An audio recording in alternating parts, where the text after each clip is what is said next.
मुख्यमंत्री माझी लाडकी बहीण या योजनेमध्ये मोठे बदल जे आहेत ते करण्यात आलेले आहेत। कोणकोणते बदल आहेत मित्रांनो, त्याच्या व्हिडिओमध्ये आपण जाणून घेणार आहोत। चॅनलवरती तुम्ही नवीन असाल तर चॅनलला आत्ताच सबस्क्राइब करून ठेवा। असे नवनवीन माहितीचे व्हिडिओ जे आहेत मित्रांनो ते तुम्हाला आपल्या चॅनलवरती पाहायला भेटत असतात।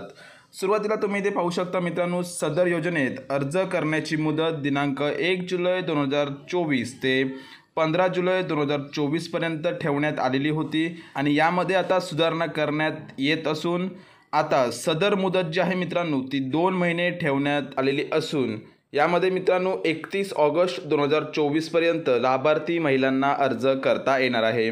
तसेच 31 ऑगस्ट 2024 पर्यंत अर्ज करण्यात आलेल्या लाभार्थी महिलांना दिनांक 1 जुलै 2024 पासून दरमहा 1,500 रुपयांचा आर्थिक लाभ जो आहे तो इथे देण्यात येणार आहे। पुढे तुम्ही पाहू शकता अतिशय महत्त्वाचा असा हा मुद्दा आहे।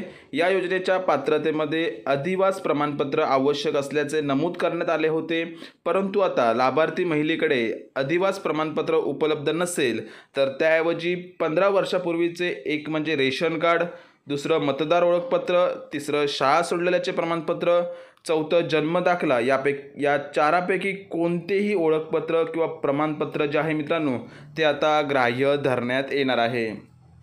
अतिशय महत्त्वाचा असा हा बदल आहे मित्रांनो। ज्या लाभार्थी महिलेकडे आता प्रमाणपत्र उपलब्ध नसेल अशा महिलेकडे जर 15 वर्षापूर्वीचं रेशन कार्ड, मतदार ओळखपत्र, शाळा सोडलेल्याचे प्रमाणपत्र किंवा जन्मदाखला या चारापैकी कोणतेही एक ओळखपत्र किंवा प्रमाणपत्र जे आहे ते इथे सादर करावं लागणार आहे।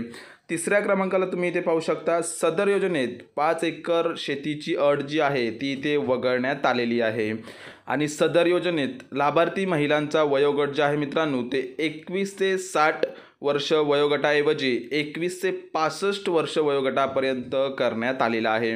म्हणजेच पूर्वीच मित्रांनो लाभार्थी महिलांच्या वयोगटाची मर्यादा जी होती ती 21 वर्ष ते 60 वर्षांपर्यंत होती, ती आता 60 वर्षांवरून 65 वर्षांवरती करण्यात आलेली आहे।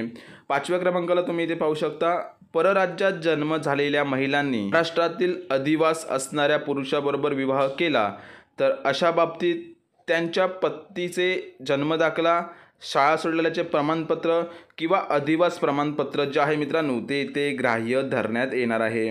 त्यानंतर ₹2.5 लाख उत्पन्न दाखला उपलब्ध नसेल तर ज्या कुटुंबाकडे पिवळे व केशरी रेशन कार्ड उपलब्ध असेल त्यांना उत्पन्नाचा दाखला प्रमाणपत्रातून सूट देण्यात येत आहे। 7व्या क्रमांकाला, सदर योजनेत कुटुंबातील एका पात्र अविवाहित महिलेला सुद्धा या योजनेचा लाभ जो आहे तो इथे देण्यात येणार आहे। तर मित्रांनो, मुख्यमंत्री माझी लाडकी बहीण योजना या योजनेमध्ये मोठे बदल करण्यात आलेले आहेत ते तुम्हाला कसे वाटले हे कमेंट थ्रू मला नक्कीच कळवा। आशा करतोय व्हिडिओमध्ये सांगितलेली माहिती तुम्हाला आवडली असेल। व्हिडिओ जर मित्रांनो आवडला असेल तर तुमच्या मित्रांमध्ये नक्कीच शेअर करा। धन्यवाद। जय हिंद, जय महाराष्ट्र।